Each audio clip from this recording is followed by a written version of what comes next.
Hello, everybody. My name is Rod Pendell. I'm the Vice President of the Oregon Sungrowers Guild, and today is our June 24th general meeting. We're doing this, of course, via the webs because of the COVID-19 social distancing thing, so trying to keep everybody safe. Today, we are proud to be joined by Eviane Ita Coton, who is a farm IPA integrated pest management expert and just wonderful gal.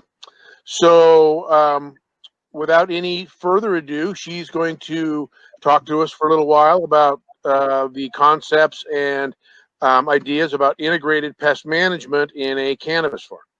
So, Eviane, please. Hi, guys. Nice to see your faces. I miss seeing you guys around.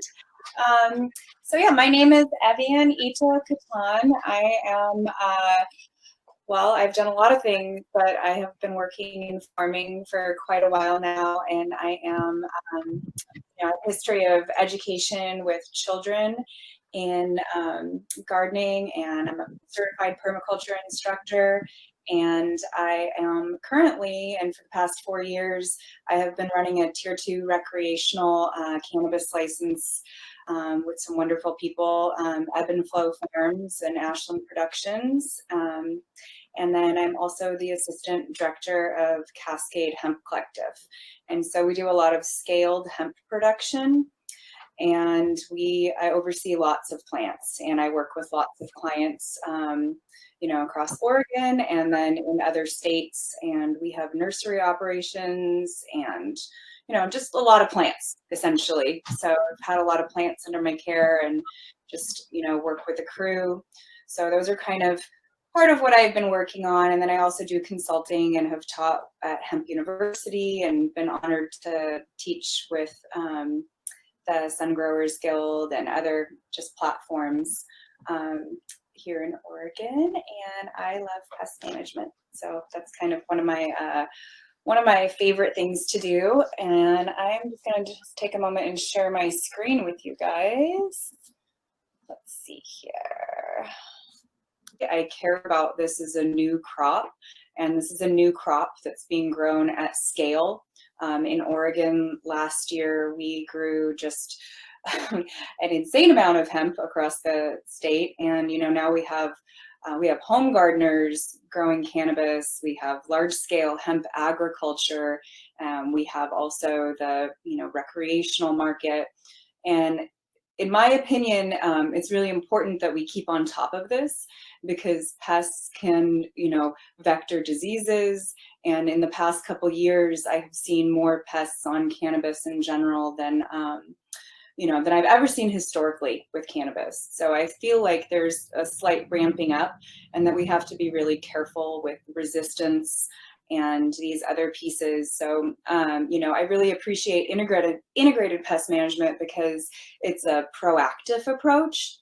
And I feel like we really need to, leverage our experience as cultivators, especially cultivators at scale, and, forge the way forward. And, we're kind of going to be doing this research together, and we have a lot of resources with amazing, ag, and we have the Oregon Department of Agriculture, and we have the universities, and we have some amazing entomologists at our fingertips. So, before things get out of control, I'm just, I want to be proactive, and I also believe a lot in cooperation over competition. And, every time I talk to my farmer friends, one of the first things I ask is, and my clients also is, what are you seeing? What are you seeing on your farms? What have you seen so far this year? Are you seeing things that are popping up and kind of exploding, or, what's happening there? And also, because we're a nursery, we have traffic. So we have foot traffic. We have to be extra especially careful with people coming on site and, to protect our plants. So, that's where my passion comes from as far as what we're doing. So I'm going to share some slides with you guys. So basically, I'm really interested in creating IPM programs. I want to see our IPM program being really essential and important to our business because, you know, without healthy plants, you know, we don't really have a business. So that's kind of a key, you know, that's where our revenue comes from. And I've been working a lot on trying to kind of feel like why the ecological aspect is important to me, especially with my background in permaculture. So I started thinking, you know, what's the very first thing? The very first rule of permaculture is observation and interaction. So we observe and then we respond. And I think a lot of traditional, you know, pest management programs, you know, you just respond. You know, you're like, oh my God, I have a problem, I need to knock it down. Whereas if you're trying to create an integrated pest program, you really want to look at the whole picture. You want to observe your farm. So the first thing that I do on our farm, or if I'm visiting another farm, is I want to observe, you know, really get an idea of what is going on the site and what sort of monitoring is being used. And I feel like that's the only way your program is going to be successful, you know. So these are the key components here on this slide. You can see, you know, the key components to a successful IPM program is monitoring, you know, and then kind of seeing what your thresholds are, and then prevention, pest identification, what sort of controls you're going to use, and then how are you evaluating and assessing if it's working.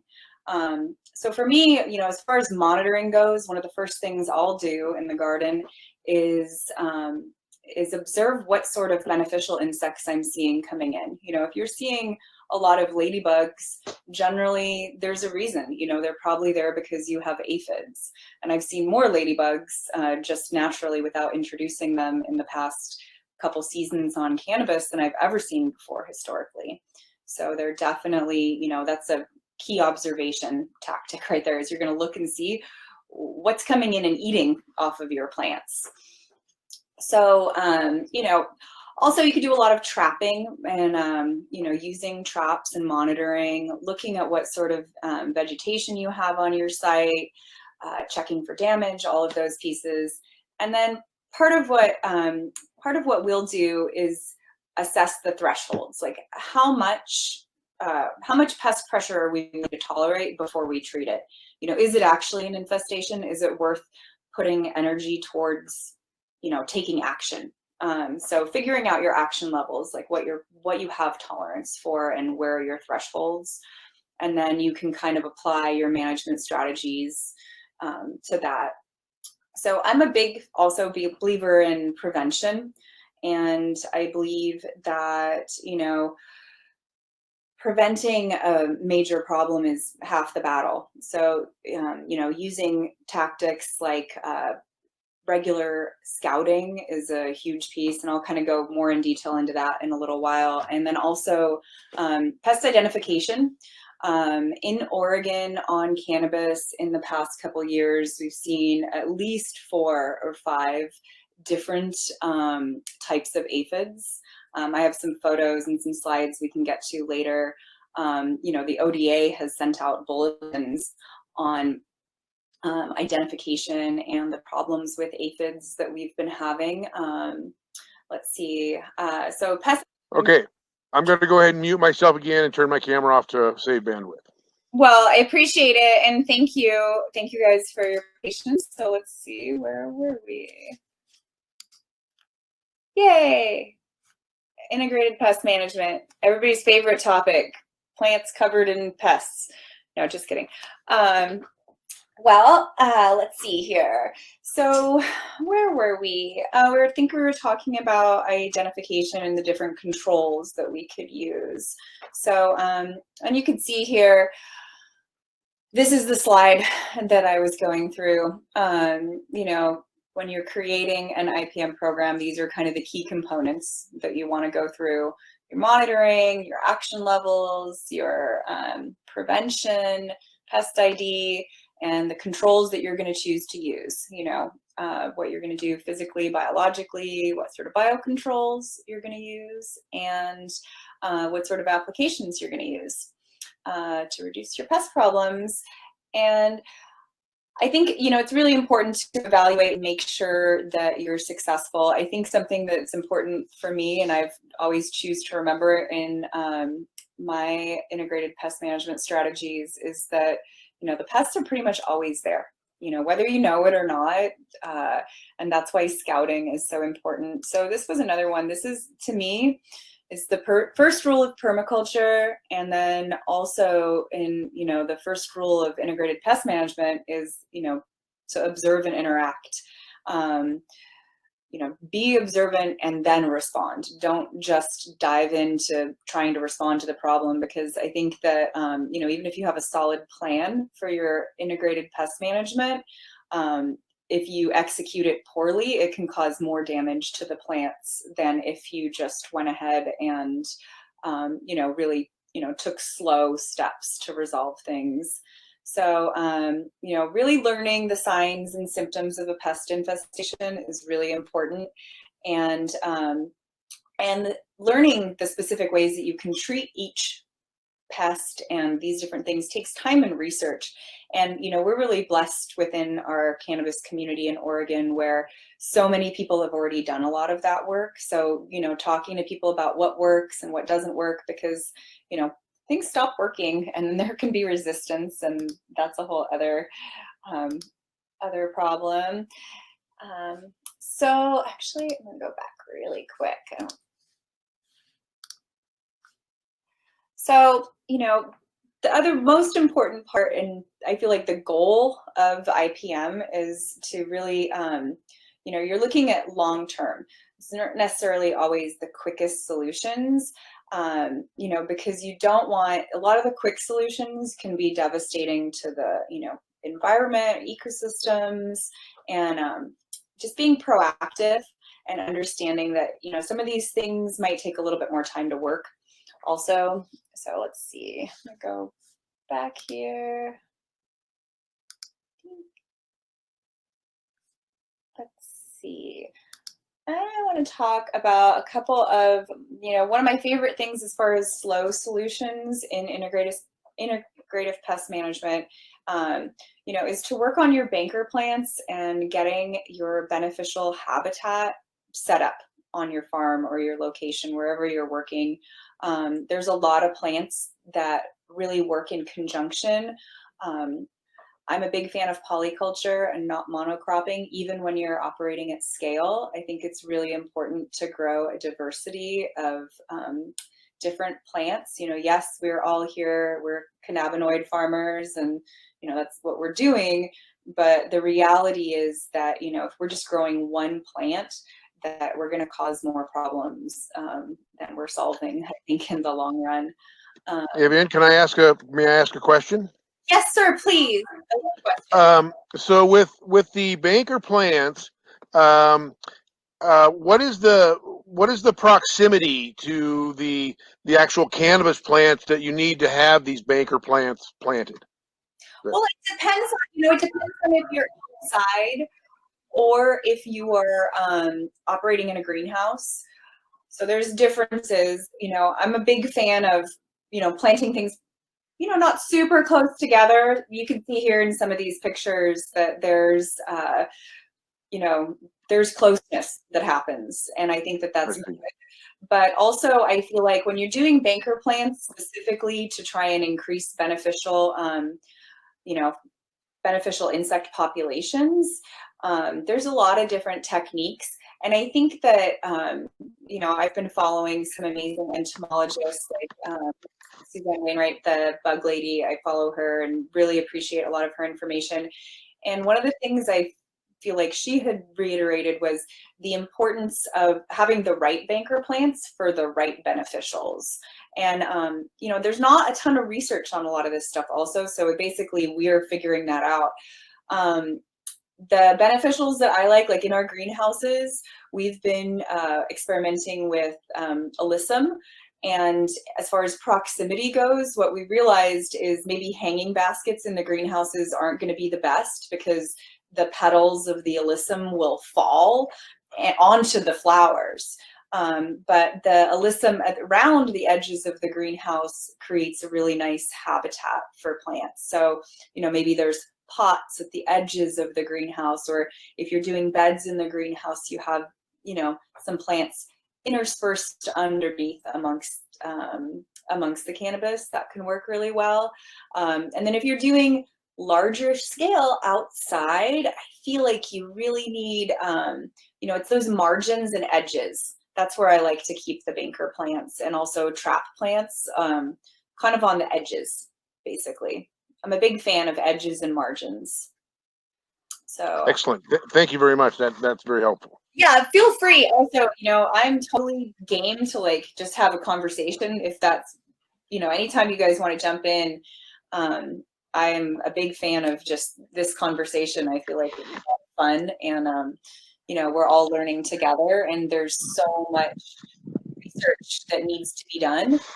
And because I just wanted, I've got alyssum growing all around the field, because I planted it a number of years ago, and it's very, it's very pervasive. So it really went out and really,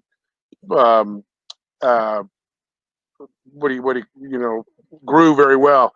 And then I've planted chamomile and yarrow actually right in the boxes, so it's actually just right along the same lines of what you were talking about. But thank you, I appreciate the question, answering the question. So I'm going to mute myself again and let you move on.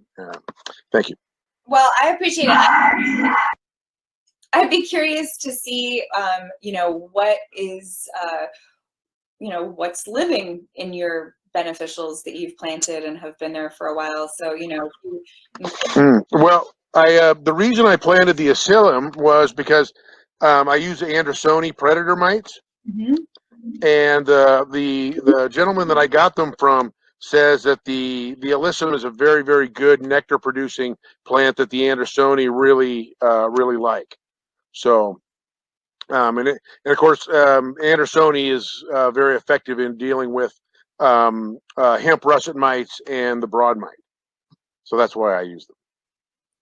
I'm a big fan of creating a habitat, and I feel like the hemp russet mites in my mind in the valley here, and even the broad mites, I just feel like they're always here. That's kind of been my assessment, is even if you don't have an infestation, it's better to, be thinking that they're there and working with biocontrols and other things.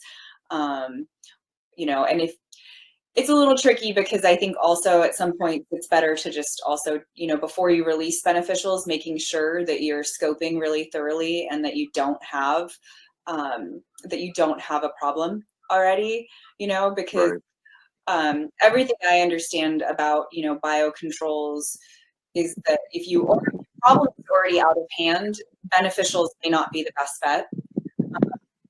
It's better to, slightly bring the problem down, and then, once you have the problem handled, the beneficials can come in and the bios can come in and do the work. Absolutely. No, we're in 100% agreement with that.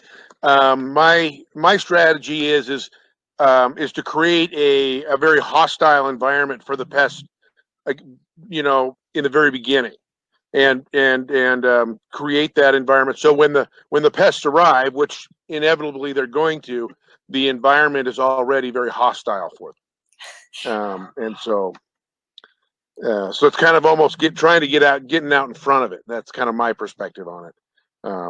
Keep proactive, exactly. And I feel like, it's true. They're always there, and they're just kind of lurking, waiting to take a foothold. And, just because we're growing at such skill in this area, you're lucky that I think you're tucked out a little bit, on the edges, which is better. I've noticed a distinct difference from, growing in the mountains or the hills versus growing down in the valley where we're at. Absolutely way more pests. Sure. But I do have hemp farms all around me. But my site is surrounded by trees and forest. But I mean, there's hemp farms, less than a quarter mile, almost in every direction. Yeah, so and what I've observed with a lot of the scaled hemp farmers is that they're, it takes a lot, you're not going out there and spraying 35 acres or 40 acres or 100 acres. And so if there is a pest problem, that's where it concerns me. If we're, basically we could, a lot of these large hemp farms could just be breeding pests, not that they are, but, there's a lot of things that you can do early on when the plants are in the vegetative state. And if you did have to treat, I would really like to see some of these farmers being more proactive with maybe some early treatments. Last year, there was a lot of caterpillar moths also across the valley, and people making, kind of drastic last minute moves. But I think that if you, this year I'm already seeing them. They're already out there. And I think that, if you have never seen a crop that's been decimated by moths, cannabis, I really, I'm good for you that you haven't seen it, but it's hard to unsee. And that's one of the pests that I feel like is prevalent this year, which I kind of want to drop in with you guys too and kind of see what you're seeing. I'm going to go ahead and, can you guys still see my screen? Yeah, yes. It seems to be working fine now. Awesome. Okay. Well, I'm happy to drop in at any time with people as far as like plant allies and banker plants that I think, are good for this area and work. I visited different farms around and given people advice on what I think they should plant for different purposes. And I feel like, my screen's there we go. This is one of my other favorite permaculture principles, which I really feel like applies to integrated pest management, which is that, using and valuing diversity. And, that's when ecosystems work best, and really valuing the texture of the different plants. Cannabis grows at kind of it's like pretty even as far as the height in the field, but, I think that as far as biodiversity, the really like the textures and the different feels that you can get out in nature, that's where you're going to end up with a really strong beneficial population. And that's a slow and steady kind of solution that you can add to your land and start to bring in, just different layers, different textures when you're planting other things to help, make sure that the beneficials have a really awesome ecosystem habitat to work on your farm. And then over time, hopefully you're not going to end up with as many pest problems because of, you got a nice polyculture situation going on around the edges. Let's see, actually, so for me, I feel like a really strong scouting program is one of the most important pieces for IPM. And this time of year, it's June here, I would say that scouting a minimum of once a week in your field and training your staff to scout, really building a strong program. And also, there's forms I didn't have time to add them in here, but there's like specific assessments that you can do as you're walking through and really get an idea of how to train your staff to observe for pest damage. What we do is go through and work with our staff so that they're able to, because if you have, the more eyes you have on the plants, the better. And I've noticed that a lot of people, when they're doing plant care, they're not observing the nuanced, they notice when there's a problem, but in the early stages, you can usually do some identification. So making sure that the people that work on your farm are really familiar with what thrift damage looks like, what russet mite damage looks like, what any of these pest damages that you could have, what sort of insect frass are you seeing on the plants, all those little pieces, and making sure that what we do is we have a color-coded flagging system so that if somebody spots a pest, there's a chart in every greenhouse and there's a set of flags. And so those flags match the, little pest chart. So blue for aphids, if somebody spotted an aphid over here in this section of the garden, we're going to flag that area. So we're going to be able to continually observe. And then also it makes it really good, say you want to test something out, you can test different products in different parts of the garden if you're doing, really close observation and your scouting program is being successful. So that's one of the techniques that we use. We also have all the right tools in the kit. There's, you want to be able to, also take samples if you need to, so you can take them back. I think that having like the correct field scopes is really important. If you can plug it into your phone, that's even better. So you can get some really good footage of what's going on. But also sometimes, especially if it's a serious problem, because you might need to have something ID'd. The main concern I have with pests in this area, and especially with the scale of cannabis that we're doing right now, is the vectoring of diseases between the plants. There's quite a few different diseases that can affect cannabis, and when I say cannabis, I mean all cannabis, like, type 1, type 2, type 3, hemp, high THC, all of it. It's all cannabis. So I just refer to it like that at this point. And I feel that it's really important that we're not going to be vectoring these diseases. I forget the startling statistic of, the latent hops virus. It was found in a very, very high percentage of cannabis farms across Northern California and Oregon last year. And also, it's another one of those things that once you see a disease in a, same with tomatoes or anything, it's like once you see plants that are infected with virus or, have pretty distinct pathology, it's hard to unsee. And, then you really want to be cautious. So, identification and scouting and properly training yourself and your crew is super important. I'm pretty sure that, a lot of people, just will look at their plants visually with their eye and think that that's like a good enough scouting program. But a lot of the pests that we deal with in this area can't be seen by the naked eye, unless you really trained to know what the damage from, russet mites looks like. You're not really going to be able to see the actual russets with your naked eye. So really important to do proper training. And then also, through the Oregon Department of Agriculture, if you do have people spraying and spray applicators on your farm, you technically need to go through a training process with the respirator training and become a certified pesticide applicator. And, it's a test that you have to study for. It's not just something you can, walk in there and think that you're going to pass. There's definitely some training that needs to happen. And also having the correct tools for that, for application, I think is really, really important. And there's a lot of really great choices in the area here. And I've also seen that in the past couple of years, there's been a lot of, there's been things that were working and then stopped. So we are seeing resistance of certain things within the area. Pete, so Eviane, yeah, if I may chime in really quick here on training, I want to make this very clear for our audience. Your employees may not spray pesticides or herbicides without being certified handlers. However, there's an interesting aspect to Oregon law which allows the farm owner themselves to spray without having that training.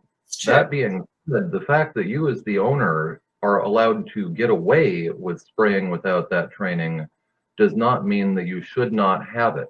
In Oregon, the Department of Agriculture is extremely specific. The label is the law. There are almost no chemicals, natural or synthetic, that are dedicated specifically to hemp on label or dedicated specifically to marijuana on label. In fact, there are 0 that are dedicated to marijuana because of federal regulations, only a handful that are dedicated to hemp because they haven't been adequately studied. So whether it's you yourself or one of your employees applying a pesticide or herbicide, you need to be applying it according to the label instructions for the type of pest, because there aren't any instructions that are specific to your crop. 100% agree with all of those things. And it's interesting to me because I feel like a lot of people I talk to aren't informed that that's something that you need to do. And I mean, also the correct PPE and training your employees and, or even yourself, if you're the owner of the, you know, if you're able to spray and you're the owner, making sure that you have the correct PPE and that you're using, you know, even when you're using natural things like microbials and, you know, there's a lot of things that I think people are very nonchalant about. And I've seen a lot where people just don't really want to wear the mask, they don't want to do it, but it's really important, even when mixing. I think it's incredibly important that people are properly trained on these things. And even something I've observed in the past few months is it's been hard to get the correct PPE due to the whole pandemic situation. So, you know, I know the ODA did a really awesome thing where they like gave out a bunch of PPE to agriculture here in Oregon, and that was really beneficial. But you know, it's a big deal. You know, it's been hard to find masks. It's been hard to get the correct supplies. So it, you know, doesn't mean don't use them. Obviously, it's like, you know, use them and store them carefully at this point while they're still, you know, such a hard item to come by. Yeah, if you can smell it, it's going into your bloodstream, and just because it says it's organic doesn't mean you want it on your clothing. Mineral oil and petroleum oil are both regarded as organic inputs. They're OMRI certified, but I still don't want that on my pants all day long, right? These other chemicals that are less noticeable still leave residue on your clothing. Protective gear is important. It's required for pesticide applicators that are registered with the state, but you also should have that as an owner, even if you're not going to get the pesticide applicator's certification. You should understand this as part of your training to be a responsible gardener and farmer. Something else that our pro bono attorney Paul Loney brought up a couple of years ago was that a respirator mask or a PPE protection mask actually has to be fitted by a doctor in order to be legally used, which is something you don't hear about a lot. Well, there's a respirator training. So I don't necessarily, I think that what he's referring to is that you actually have to take a physical in order to be, to go through the certified pesticide applicator process. You have to go through a physical, and you have to fill out this paperwork referring to whether you're, you know, physically fit, you're healthy enough to spray, you know, anything, not just, you know, not just chemicals, but anything. If you're going to spray anything, you have to, you know, fill out the paperwork and be approved by a doctor. But as far as the respirator fit, it's there are trainings. There's a respirator training that you can go through, and depending on the level of respirator, because some things you don't have to wear, you know, you can just wear an N95 and that is good enough. But every different thing is different. Also, label instructions, like he was saying, are so important to follow, and they're different across the board depending on what you're utilizing. He may have been referring to some OSHA requirements for the, you know, for the recreational professional level farms. Yeah, it's true. I mean, and it's important to remember that this is agriculture now. You know, the home farmer is different, but the scale that cannabis has achieved here, which is really monumental, you know, it's massive. This has never happened before in history. We don't have the scientific research. We don't really know. You know, we don't really know where this is all heading. We do know that, you know, hemp aphids in California have become like a super huge problem. The ODA has put out, you know, different, you know, bulletins here in Oregon. So, you know, we're faced with things that have never really faced the cannabis industry before. And, you know, we have an industry now after a few years, which is really exciting. But I think that it's really important that we're, you know, properly using the controls. So as far as integrated pest management, we have to properly use the controls which would mean, proper spraying, proper PPE, proper training, all of these things. We're always working to make sure that we're staying in compliance, and making sure that we're on top of it. It's definitely, it's something to be taken seriously because of, especially if you care, if you care about the future of what we're doing, then it's really important that we're getting this right. Sure. Well, and the other thing to consider when we're talking about this is that, especially here in Southern Oregon, that we are primarily growing, for cannabinoid production, whether it's CBD, CBG, THC, oil production.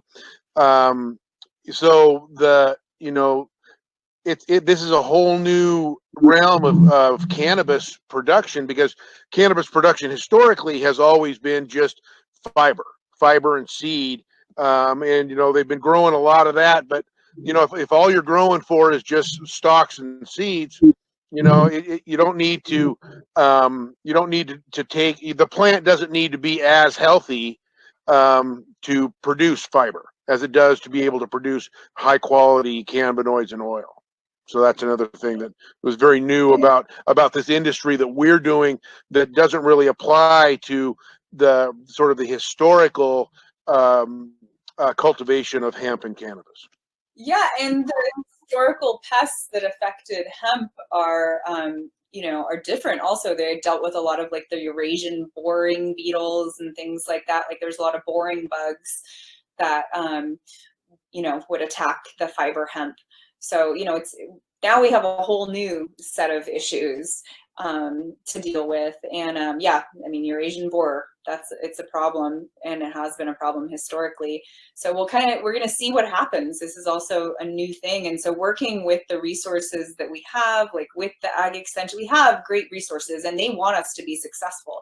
I think also is the part to remember about like the ODA and OSHA and these other things. It's like they want us to be successful, and we have fantastic resources. And the university also here in Oregon, their program that they have right now is, I think we need to do some more experimenting as far as the, what's going to work, what are the issues that we're having.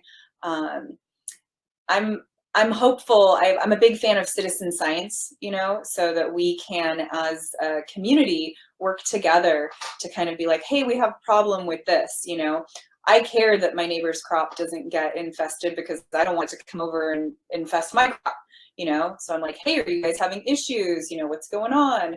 I think it's just that, I think the cannabis industry has changed a lot as far as there used to be a lot of that competition, and competitions are fun. We still love we love competitions and we like to win competitions.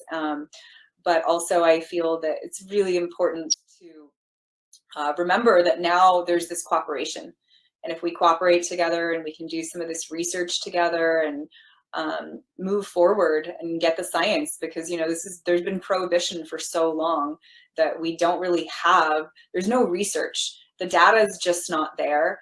I'm part of a group called the Ethical Data Alliance, and we're running some of our first pilots in the next 6 months. And after the first pilot, I'm really excited about the second pilots and the future pilots, because it's the data collection. So we can start to see, leverage our experience, where we've come from as a community, cultivating, and then where we're headed. And, it's just very, there's definitely a lot of work and very interesting, fascinating stuff to be looking into right now. This is a very exciting time to be in the industry, no doubt about it. Yeah, it's exciting, and I think if we work together, we're just going to be stronger for the future. And I like that too, that now it is we're agriculture officially, and so it's shifting, and it also means our accountability is shifting, that we need to be accountable. We're growing crops for consumption, and that we need to be accountable in those ways. And obviously we don't want to be spraying things that are going to hurt our watersheds, and also that people are going to ingest. So I'm happy about you know, I think I hear people complain about, we can't spray these things on the plants, but they work, you know, and I think it's we have to come up with creative solutions. There's a lot of great stuff out there, and I think we just have to do the research together as a community and, you know, figure out a way forward. That's the, you know, creatively use our resources. It's another permaculture principle right there. So those are my feelings. Everybody say hi to Dee. Oh, Hey D, what's going on, buddy? Yeah, sweetie, I know. All right. let me just skip through some of these. Actually, this picture right here. So that right there, you can see there's a lot of different things going on here, but this the caterpillars, you know, already this year are out in force, and I'm curious what other people are seeing. You know, I've seen some really interesting things so far this year in cannabis, and I don't think I was quite fast enough with my camera, but this year I've seen earwigs just chowing on new growth, really just tearing it down, which is a little scary. Let's see if I can find. And I've also already this year seen a lot of aphids I've seen 3 different types of aphids so far this year locally on cannabis and on hops, and some of them are, you know, ID'd to be the same types there. You can see this is earlier this spring, not super friendly.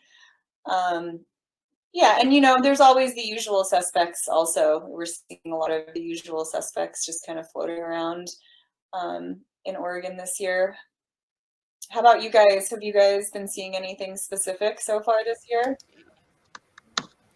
Yeah, actually, I was going to ask you what your strategy would be to combat broad mites, because one of the things one of the pieces of information that we've been enlightened to recently is that the state of Oregon is releasing broad mites as a control measure along I-5. So I've heard this for the past few years actually, and I haven't had any confirmation on whether that's accurate, but definitely have seen broad mites out. You know, they're out there. That's definitely something that you need to scope for. You know, you're not just going to see that with your naked eye, and you kind of need to training yourself. Usually the first place on the plant you're going to see any damage from broad mites or russet mites is on the new growth. So just really looking very, very carefully at your vegetative new growth or your early flower growth. Like the primordia will show, it's a certain look, you know, it's an unhappy look, and sometimes you'll see the hairs dying back a little bit. I wish I had some pictures. I do have some, but so we've got a question from Kevin, who is one of the attendees here.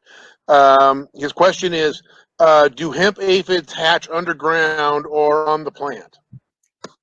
Hemp aphids and just, you know, general aphids that we deal with in this area actually give live birth, which is kind of an alarming fact when you realize that, you know, I've heard people say like, oh, you have to wait to spray because of the eggs, but no, they're live. Aphids are laying live eggs, and generally on the leaf. Actually, let's see if you can see here on this picture. So you can see here this little cluster right here. Those are actually like live young aphids that have just been laid, and it looks like right here these are freshly laid. It's hard to see because you can't fully zoom in here, but yeah, live young. So it's very important, you know, if you see problems with aphids, it's very important to, in my opinion, because aphids are one of the primary vectors of disease. Most plant diseases, they're one of the worst vectors for any sort of plant disease. So just being extra cautious that you're making sure to, you know, even like manual control if your problem isn't that bad. They call it, sometimes in IPM it's called like mechanical, but like squishing them if you see them. And then if you do treat for aphids, making sure that you're going back immediately to those same plants and making sure that whatever you used is working. And I think it's very, very important. There's some fantastic products available right now that are they're OMRI listed, but there's also, I mean, one of my favorite techniques is washing plants, you know, just with any pests in general. I think plants like to be